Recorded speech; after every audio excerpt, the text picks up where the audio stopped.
Hello friends, आज के lecture में हम बात करने वाले हैं डीम्ड ओनर की। 2 पॉइंट आपको क्लियर हो गए थे, ठीक है। एक तो पहला क्या था, लैंड बिल्डिंग वाला था, बिल्डिंग हाउस और लैंड और एसएससी ओनर। फिर इसके बाद ही हम बात कर रहे थे डीम्ड ओनर की, कि हम किन किन व्यक्तियों को हम क्या मानते हैं, डीम्ड ओनर मानते हैं। हाउस प्रॉपर्टी की ये हमारी सेकंड वीडियो है, ठीक है। अगर आपने इससे पहले वीडियो नहीं देखी है तो वो प्लीज़ तब वो देख लीजिएगा, तभी ये समझ आएगा ये वाला टॉपिक। हम क्या मानते हैं, डीम्ड यानी माने गए ओनर। डीम्ड ओनर कौन कौन माना जाएगा?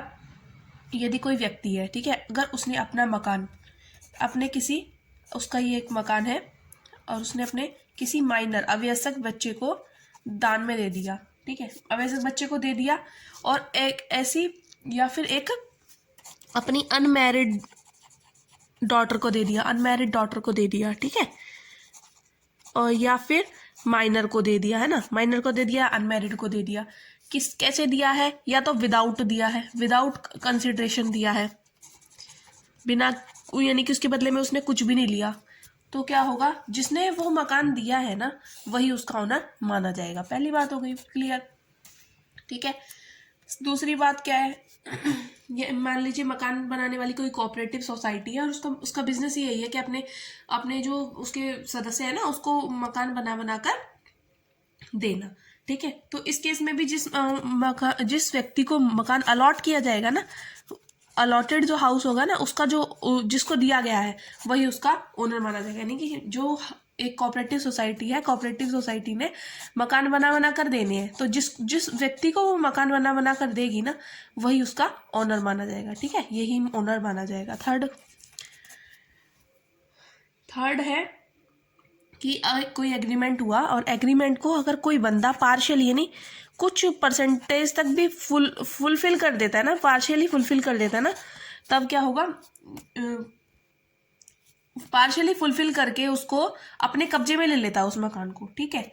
तो वो अपना कब्जा पा लेता है, तो उसका जो स्वामी होगा ना, उस मकान का, जिसने मकान पर कब्जा पाया ना, वही उसका मालिक होगा। एक पर दोबारा समझते हैं कि एक एग्रीमेंट हुआ था, ठीक है, एग्रीमेंट हुआ था ए और बी के बीच में, और ए ने पार्शियली यानी कुछ हद तक उसने उस कॉन्ट्रैक्ट को पूरा कर लिया, ठीक है, पूरा कर लिया।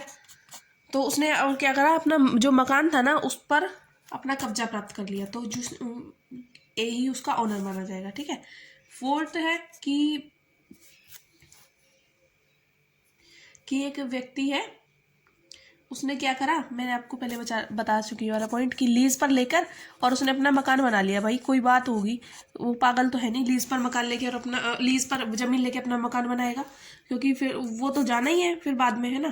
तो लीज पर जो उसने मकान लीज पर उसने लैंड लेकर उसने उस पर मकान बना लिया, तो मकान का ओनर वही माना जाएगा जिसने लीज पर लैंड ली थी, ठीक है। फिफ्थ पॉइंट है कि कोई एक जमीन है, एक हाउस है, उस पर क्या चल रहे हैं, विवाद चल रहे हैं, यानी डिस्प्यूट्स चल रहे हैं, ठीक है। तो जिसके कब्जे में भी वो हाउस होगा ना, और उसका किराया जो ले रहा होगा, वही क्या होगा, उसका ओनर माना जाएगा।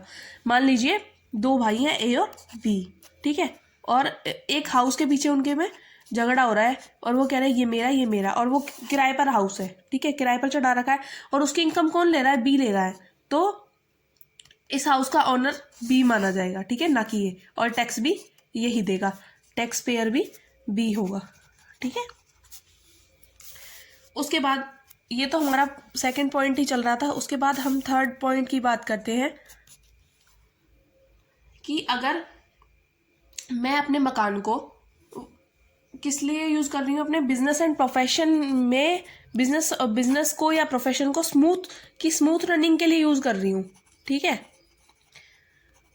तो क्या होगा, वो अगर मुझे इससे कोई इनकम प्राप्त हो रही है, तो मेरी वो बिजनेस एंड प्रोफेशन हेड में जाएगी, ठीक है, ना कि हाउस प्रॉपर्टी में नहीं जाएगी, बिजनेस एंड प्रोफेशन हेड में जाएगी, ठीक है। अगर मेरा बिजनेस ही मकान बना कर बेचना है, ठीक है, तो तब भी वो बिजनेस एंड प्रोफेशन हेड में जाएगी। कई बार क्या होती है, कंपनियां अपने कंपनी के आसपास ही क्या करती है, मकान बना देती हैं, ताकि उनके जो लेबर है उनको आने जाने में ज़्यादा टाइम ना लगे और वो जल्दी से काम पर आए और आसानी से चले जाए, मतलब उनको भी ज़्यादा तकलीफ ना हो और काम आने और जाने में देरी के कारण उनके प्रोडक्शन में कमी ना आए। ठीक है, इसलिए भी तो उससे जो भी उन्हें इनकम हो रही है वो बिजनेस एंड प्रोफेशन हेड में जाएगी। ठीक है।